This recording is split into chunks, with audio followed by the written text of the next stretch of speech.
Hello and welcome back to Kim Reads as we continue with Tales from Under the Sea. Marlon's amazing discovery. One day, Flounder and Ariel's cousin Marlon decided to play hide and seek in an old sunken ship half buried on the ocean floor. Flounder was it, so Ariel and Marlon swam quickly through the rotting planks looking for good places to hide.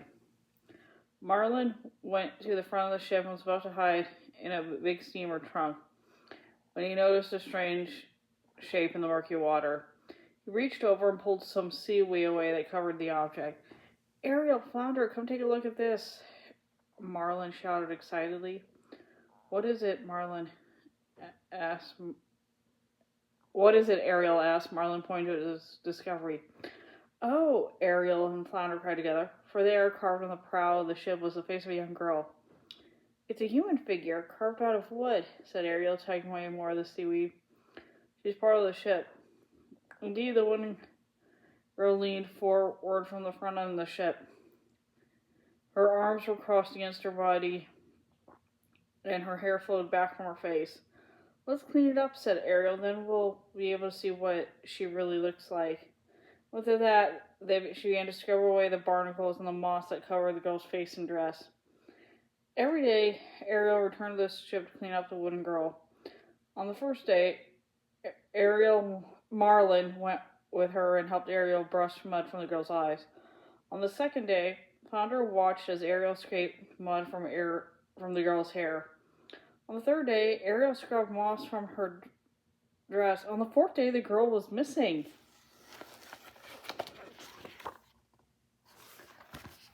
Ariel gasped and looked up around wildly. Where would she be? "Up here," called a voice. Ariel looked up.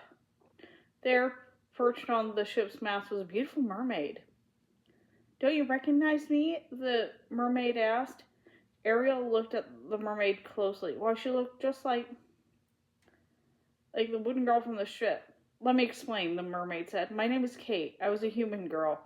My father was a sea captain, and I loved to sail with him. One day I saw a handsome merman swimming in the water, and I fell in love with him instantly. I could not stop thinking of him and longed to be led by his side. It seemed hopeless until a strange creature came to see me. Her name was Ursula." "The sea witch!" Ariel cried. "She usually makes mischief under the sea. She must have been awfully bored below to work her evil on the surface."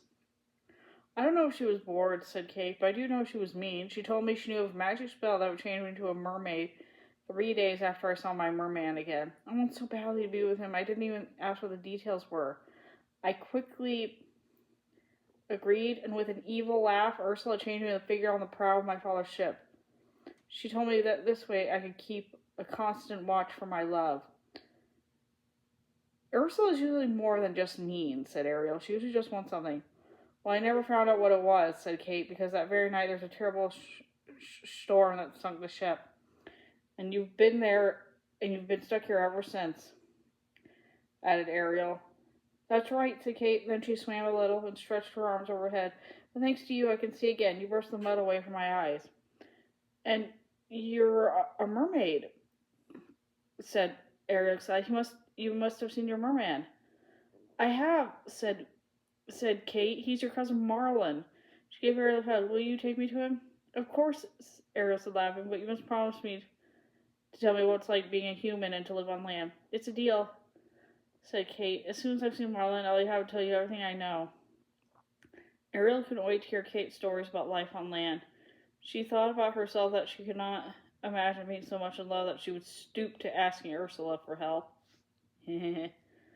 But Kate could not possibly know about Ursula and her evil tricks. And everything had turned out okay, or it would, Ariel thought, as soon as Marlon saw the beautiful mermaid who longed to be with him. Ariel returned to Kate's hug, and the two mermaids linked arms and swam off together.